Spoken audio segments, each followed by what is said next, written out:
Buenas tardes, hermanas. El día de hoy estaremos tratando la última lección de Romanos. Es la lección 28 y se titula Dios quita y pone reyes. Sabemos que Dios es nuestra máxima autoridad y que debemos someternos a Él en amor, en obediencia. Pero también Dios ha puesto autoridades terrenales y el Señor demanda que debemos comportarnos ante ellos como sus hijos. No hay nada en este universo que pueda sobrepasar la autoridad de Dios, y si tiene autoridad sobre todo, debemos nosotros obedecerla. En Romanos 13:1 menciona lo siguiente. Dice, sométase toda persona a las autoridades superiores, porque no hay autoridad sino de parte de Dios, y las que hay por Dios han sido establecidas. Este texto habla quién es el que ha delegado esta autoridad a los reyes y gobernantes de las naciones, con el propósito de que puedan gobernar a la humanidad en diferentes estratos sociales.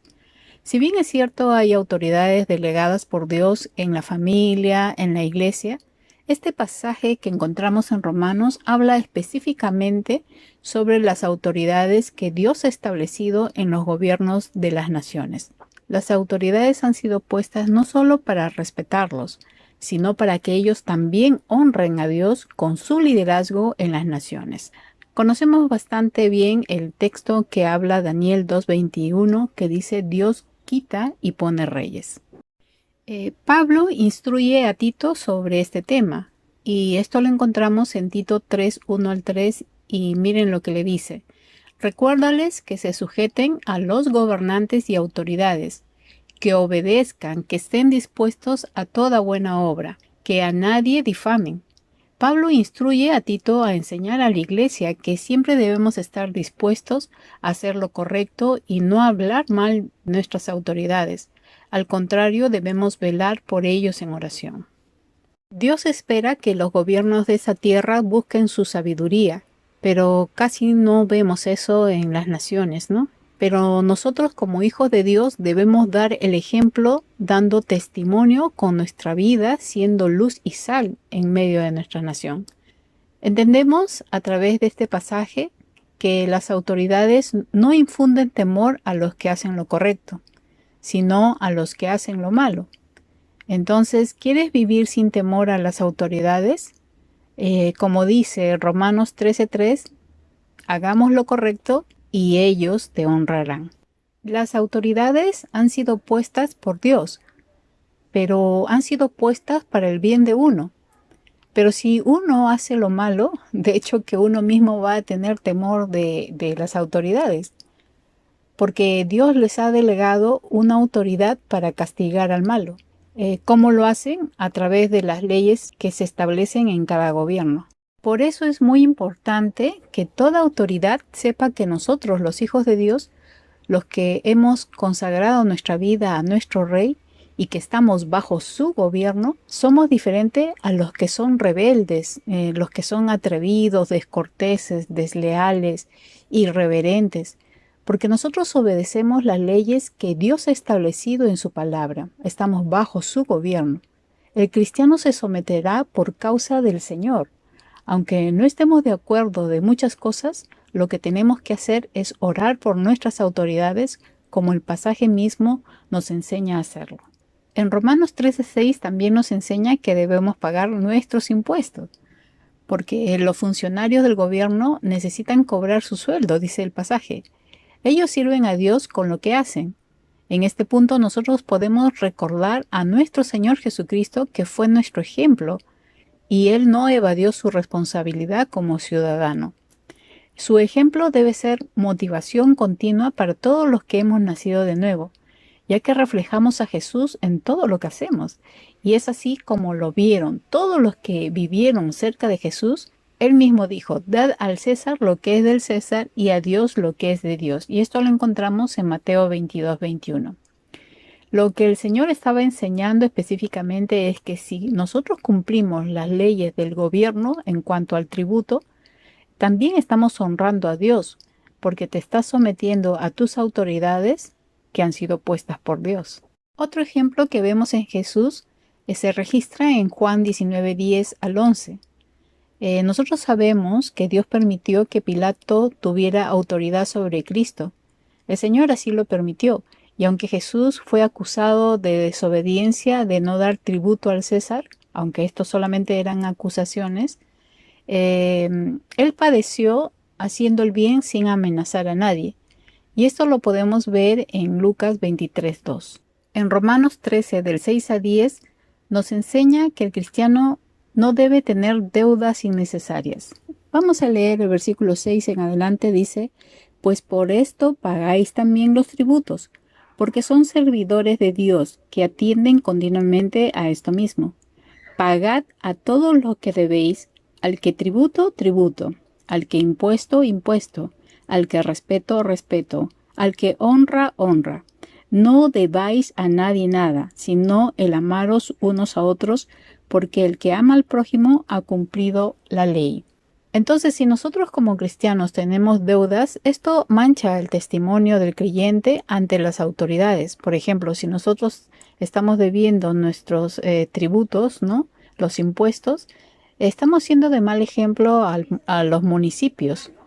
También si nos endeudamos a través de las tarjetas de créditos, también somos de mal testimonio a los bancos. Entonces, no, como dice el texto, no debemos de deber nada a nadie. ¿Qué es lo que tenemos que hacer? Cero deuda, ¿no? Una deuda nos puede llevar a un tribunal humano y estamos expuestos a falsos testimonios, a acusaciones. Y si has dado tu palabra de compromiso de pago, simplemente cumple con tu palabra. No arrastres situaciones innecesarias a tu vida ni al de tu familia. Por lo general, uno se endeuda por desear cosas que no son urgentes o porque de repente no eres una buena administradora. La Biblia nos enseña que la mujer virtuosa nunca pasa frío, y eso está hablando de una buena administración, ¿no? Y no solamente de gastar por gastar. Entonces, mi querida hermana, no debemos ser deudoras de nadie. Bueno, ahora vamos a abrir en Primera de Pedro, el capítulo 3, del versículo 8 al 18, y vamos a encontrar una gran lista que es una instrucción de cómo debemos conducirnos ante este mundo. Y bueno, yo lo voy a pasar a través de un PDF para que ustedes lo puedan imprimir y lo puedan poner en un cuadro donde lo puedan visualizar, porque de verdad esta instrucción va a ayudarles mucho qué es lo que debemos de hacer como creyentes. Y voy a dar lectura a este pasaje. En 1 de Pedro, el capítulo 3, versículo 8 en adelante. Dice, finalmente sed todo de un mismo sentir, compasivos, amándoos fraternalmente, misericordiosos, amigables, no devolviendo mal por mal, ni maldición por maldición, sino por el contrario, bendiciendo, sabiendo que fuisteis llamados para que heredaseis bendición. Porque el que quiere amar la vida y ver días buenos, refrene su lengua del mal, y sus labios no hablen engaño. Apártense del mal y hagan el bien. Busquen la paz y síganla, porque los ojos del Señor están sobre los justos y sus oídos atentos a sus oraciones. Pero el rostro del Señor está contra aquellos que hacen el mal. ¿Y quién es aquel que os podrá hacer daño si vosotros seguís el bien? Mas también si alguna cosa padecéis por causa de la justicia, bienaventurados sois. Por tanto, no os amedrentéis por temor de ellos, ni os conturbéis, sino santificad a Dios el Señor en vuestros corazones y estad siempre preparados para presentar defensa con mansedumbre y reverencia ante todo el que os demande razón de la esperanza que hay en vosotros, teniendo buena conciencia para que en lo que murmuran de vosotros como de malhechores sean avergonzados los que calumnian vuestra buena conducta en Cristo.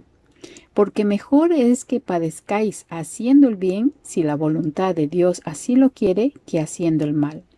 Porque también Cristo padeció una sola vez por los pecados, el justo por los injustos, para llevarnos a Dios, siendo la verdad muerto en la carne, pero vivificado en espíritu.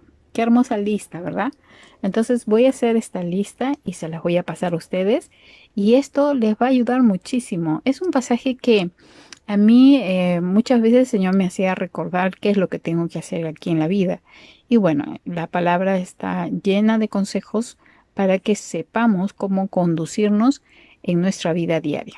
En Romanos 13, 8 al 10 encontramos una lista de lo que no debemos de hacer, ya que lo único que hace es endeudarte ante las autoridades y sobre todo ante el gobierno y señorío de Dios. Miren esta lista que debemos de evitar. En primer lugar, no debemos de endeudarnos o no debemos de ver nada a nadie. No hay que adulterar, no hay que matar, no hay que hurtar, no hay que decir falso testimonio, no hay que codiciar. Pero lo que sí debemos hacer es amar a nuestro prójimo como a nosotros mismos. Si nosotros amamos verdaderamente a nuestro prójimo, nosotros vamos a evitar hacerle algún daño. Porque si nuestro amor hacia nuestro prójimo es verdadero, jamás vamos a tener la intención de causarle daño. Y es de esta manera donde nosotros cumplimos la ley como menciona Romanos 12:10. Y por último, todo creyente consagrado debe de vivir y recordar todos los días que Cristo viene pronto. Por eso este pasaje de Romanos 13, 11 al 14 nos enseña que debemos levantarnos del sueño, porque ahora está más cerca de nosotros nuestra salvación. Amadas, todo se está cumpliendo y nuestra fe en el Señor, que nos da esa esperanza, pronto está por suceder. Por eso no nos durmamos. Si realmente entiendes el gobierno de Dios en tu vida, vas a hacer lo que Él te dice. Y si nosotros nos sometemos a sus instrucciones, no vamos a tener tiempo de cabecear y nuestras lámparas estarán encendidas, estarán prendidas, esperando por el novio.